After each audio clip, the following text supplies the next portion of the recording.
Hello friends, मैं पूनम त्यागी और आज मैं आपको केमिस्ट्री सब्जेक्ट पढ़ाऊंगी। केमिस्ट्री में हम बेसिक से स्टार्ट करेंगे। तो आज मैं आपको मैटर्स के बारे में बताऊंगी कि मैटर्स क्या होते हैं, उनकी स्टेट्स कौन कौन सी होती हैं और मैटर्स को किस तरीके से क्लासीफाई किया गया है।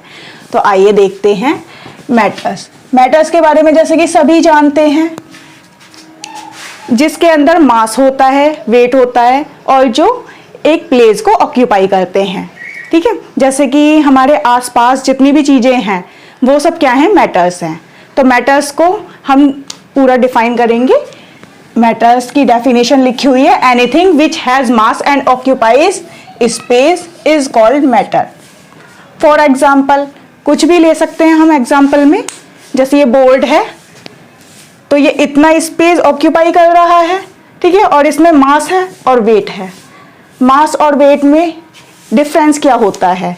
मास जो होता है वो कांस्टेंट होता है हमेशा, लेकिन जो वेट होता है उसमें W इजिकल टू mg, इसमें मास इंटू ग्रेविटेशनल फोर्स होती है। जो ग्रेविटी होती है वो एक प्लेस से दूसरे प्लेस पे जाने पर चेंज होती रहती है।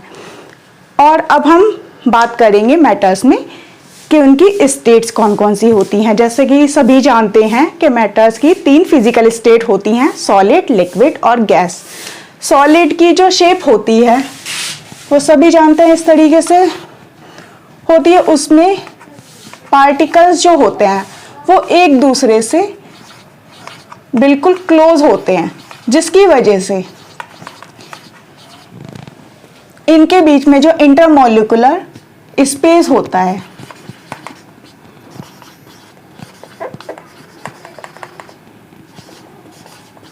वो बहुत ही ज्यादा कम होता है, जिसकी वजह से इनके जो पार्टिकल्स हैं उनके बीच में मॉलिक्यूलर फोर्स ऑफ अट्रैक्शन बहुत ज्यादा होता है। और इसी वजह से जो सॉलिड होते हैं, सॉलिड की जो शेप होती है और वॉल्यूम, वो दोनों ही डेफिनेट होते हैं। फिर सेकंड हम देखते हैं लिक्विड। जो लिक्विड होते हैं, लिक्विड की शेप आपको पता है, जिस भी कंटेनर में डालते हैं वो उसी की शेप ले लेता है, और जो इसका मास होता है वो आपका डेफिनेट होता है। और इसमें भी इंटरमॉलिक्यूलर स्पेस की अगर हम बात करते हैं तो लिक्विड में मॉलिक्यूल्स इस तरीके से होते हैं। इनके पार्टिकल एक दूसरे के क्लोज तो होते हैं, लेकिन इनमें मूवमेंट की क्वालिटी होती है। मूवमेंट कर सकते हैं ये। क्यों कर सकते हैं मूवमेंट? क्योंकि इनमें जो मॉलिक्यूलर स्पेस होता है, इंटरमॉलिक्यूलर स्पेस, वो पाया जाता है इन कंपैरिजन सॉलिड। और जिसमें भी मॉलिक्यूलर स्पेस पाया जाता है उसमें intermolecular force of attraction solid के कंपैरिजन में कम हो जाता है, जिसकी वजह से लिक्विड में मूवमेंट की क्वालिटी होती है कि इजीली मूवमेंट करते हैं। और लिक्विड हमेशा upper side to lower side flow करते हैं। तो इसीलिए इसका जो मास होता है वो तो डेफिनेट होता है, लेकिन जो इसकी शेप होती है वो हम जिस भी कंटेनर में डालते हैं उसी की शेप ये ले लेता है। नेक्स्ट हम बात करते हैं गैस। जो गैस होते हैं, गैस के मॉलिक्यूल्स बहुत दूर दूर होते हैं एक दूसरे से, और हम किसी भी कंटेनर में फिल करते हैं तो पूरा का पूरा जो कंटेनर का स्पेस है उसे ऑक्यूपाई कर लेता है। और इसमें इंटरमॉलिक्यूलर जो स्पेस होता है बहुत ज़्यादा होता है, जिसकी वजह से इंटरमॉलिक्यूलर फोर्स ऑफ अट्रैक्शन बहुत कम होता है। इसीलिए ना तो इसकी मास डेफिनेट होता है, ना इसकी शेप, क्योंकि इसमें इंटरमॉलिक्यूलर फोर्स ऑफ अट्रैक्शन बहुत ही ज़्यादा कम होता है। अब हम जानते हैं मैटर्स को क्लासिफाई किस तरीके से किया गया है। मैटर्स को हमने 2 तरीके से क्लासिफाई किया गया है, मिक्सचर्स में और प्योर सब्सटेंसेस में। अब मिक्सचर हमें पता है, हम किसी भी रेशो में कोई भी प्योर सब्सटेंस को अगर हम लेते हैं, उनके 2 या 2 से ज़्यादा अगर हम लेते हैं प्योर सब्सटेंस को, ठीक है, किसी भी रेशो में, तो उसी को हम मिक्सचर कहते हैं। A mixture contain particles of 2 or more pure substances which may be present in it in any ratio। Mixture को भी आगे क्लासिफाई किया गया है होमोजेनस मिक्सचर में और हेटेरोजेनस मिक्सचर में। होमोजेनस मिक्सचर क्या होते हैं? इसमें जितने भी हम पार्टिकल्स लेते हैं, ठीक है, तो वो जो पार्टिकल्स होते हैं उन्हें हम एक, मतलब कि जैसे कि हम कोई वो लें, शुगर लें और वाटर लें, उसमें अगर हम शुगर में वाटर ऐड करते हैं तो वो कंप्लीटली मिक्स हो जाते हैं एक दूसरे से, तो उसी सॉल्यूशन को हम कहते हैं होमोजेनस सॉल्यूशन। तो होमोजेनस जो मिक्सचर होता है उसमें a mixture which has uniform composition, यानी कि जिसकी एक यूनिफॉर्म कंपोजिशन होती है थ्रू आउट इट्स मास, तो उसी को हम क्या कहते हैं? होमोजेनस मिक्सचर कहते हैं। क्योंकि हम इनके जो पार्टिकल होते हैं वो एक दूसरे में मिक्स हो जाते हैं, जिसकी वजह से हम ऑब्जर्व नहीं कर सकते। जैसे कि अगर हमने वाटर लिया, 1 गिलास वाटर लिया, उसमें हमने 2 स्पून शुगर डाली, उसे हम मिक्स कर लेते हैं, वो कंप्लीटली मिक्स हो जाता है। और जब ये मिक्स होता है उसके बाद हम उनके पार्टिकल्स को ऑब्जर्व नहीं कर सकते, देख नहीं सकते, और हम फिजिकल मेथड के थ्रू इसको सेपरेट नहीं कर सकते हैं। तो इसी वजह से इसको कहा जाता है homogeneous mixture. We can't see the particles of homogeneous mixture. अब बात करते हैं हेटेरोजेनस मिक्सचर की। जो हेटेरोजेनस मिक्सचर होते हैं वो नॉन यूनिफॉर्म कंपोजिशन होती है उनकी, और हम उन्हें आसानी से देख भी सकते हैं और हम उन्हें सेपरेट भी कर सकते हैं फिजिकल मेथड के थ्रू। जैसे कि हम कोई भी एग्जांपल लें, जैसे स्टोन्स हैं, उन्हें हमने वाटर में डाल दिया, तो स्टोन और वाटर को अगर हम मिक्स करेंगे तो स्टोन्स अलग रहेंगे और वाटर अलग रहता है। तो इसी वजह से इन्हें कहा जाता है हेटेरोजेनस मिक्सचर्स। और जैसे ऑयल ले लिया हमने और वाटर ले लिया, तो ऑयल के पार्टिकल्स हमें अलग शो हो जाते हैं और उसके वाटर के अलग शो हो जाते हैं। तो इसीलिए इन्हें कहते हैं हम heterogeneous mixture. We can see the particles of heterogeneous mixture. अब बात करते हैं हम प्योर सब्सटेंस की। प्योर सब्सटेंस क्या होते हैं? प्योर सब्सटेंस वो होते हैं जिनमें एक फिक्स्ड कंपोजिशन होती है, यानी कि हम किसी भी चीज को एक फिक्स रेशियो में लेते हैं, उन्हीं को हम प्योर सब्सटेंसेस कहते हैं। Constituent particles of pure substances has fixed composition, और इनकी कंपोजिशन कैसी होती है? बिल्कुल फिक्स होती है। प्योर सब्सटेंस को हमने आगे क्लासिफाई किया गया है एलिमेंट्स में और कंपाउंड्स में। एलिमेंट्स और कंपाउंड्स। एलिमेंट जो होते हैं उसमें हम एक ही तरीके के पार्टिकल्स को लेते हैं। जैसे कि अगर एटम्स में हम हाइड्रोजन ले रहे हैं तो हाइड्रोजन के एटम्स ही लेंगे, या ऑक्सीजन है तो ऑक्सीजन के ही एटम्स लेंगे, या कार्बन है तो कार्बन के ही एटम्स होंगे, नाइट्रोजन है तो नाइट्रोजन के एटम्स होंगे। यानी कि 1 टाइप ऑफ एटम्स का हम इसमें यूज करते हैं एलिमेंट्स के अंदर। Particles of an element consist of only 1 type of atoms. इसके अंदर जैसे कि हमने एक हाइड्रोजन एटम लिया,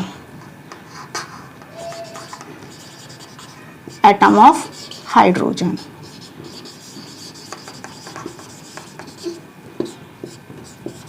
प्लस एक और हमने हाइड्रोजन का एटम लिया तो उससे H2, मॉलिक्यूल्स ऑफ हाइड्रोजन।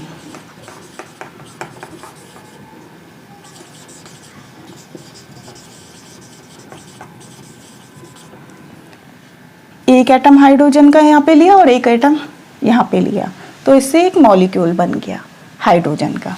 इसी तरीके से अगर हम नाइट्रोजन लेते हैं, नाइट्रोजन का एक एटम तो N2, ये मॉलिक्यूल बन गया। ये एटम है,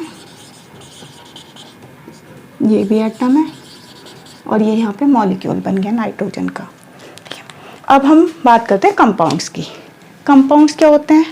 जब हम 2 या 2 से ज़्यादा एलिमेंट्स लेते हैं या एटम्स लेते हैं, ठीक है, इन अ फिक्स्ड रेशो में, तो उसी को हम क्या कहते हैं? कंपाउंड्स कहते हैं। जैसे अगर हम हाइड्रोजन और ऑक्सीजन की रिएक्शन करवाते हैं तो हाइड्रोजन और ऑक्सीजन से वाटर बनेगा, और वाटर हमेशा एक फिक्स रेशो होता है वाटर का। जैसे कि H2 प्लस O2, तो H2O प्लस हाफ O2, यानी कि जो हमारा वाटर बनता है ये 2:1 ही होगा इसका, चाहे हम कितने भी अमाउंट में ऑक्सीजन हो अवेलेबल और हाइड्रोजन, लेकिन जो इनका वाटर का रेशो होता है वो हमेशा 2:1 ही आता है। अब हम जैसे बात कर लेते हैं सुक्रोज से ग्लूकोज कैसे बनता है, तो जो C12H22O11 प्लस H2O, जब हम इसकी रिएक्शन करवाते हैं तो C6H12O6 प्लस C6H12O6 ये बनता है। ये आपका एक तो ग्लूकोज बनता है और दूसरा आपका फ्रक्टोज बनता है।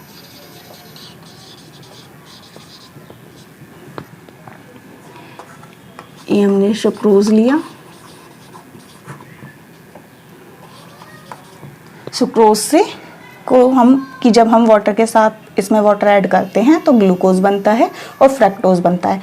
अब ग्लूकोज और फ्रक्टोज दोनों का अगर हम देखा जाए तो फॉर्मूला क्या है, सेम है, C6H12O6 C6H12O6। अब इसमें डिफरेंस क्या है ग्लूकोज और फ्रक्टोज में, ग्लूकोज में जो है एक एल्डिहाइड ग्रुप प्रेजेंट होता है और फ्रक्टोज में कीटोन ग्रुप प्रेजेंट होता है।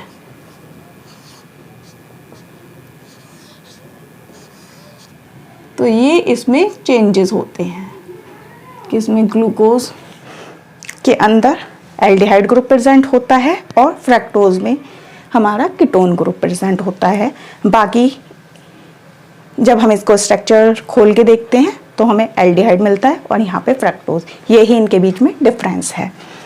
तो जैसे कि अगर हम कभी भी बनाते हैं ग्लूकोज तो वो एक फिक्स रेशो में होगा, C6H12O6 के रेशो में होगा।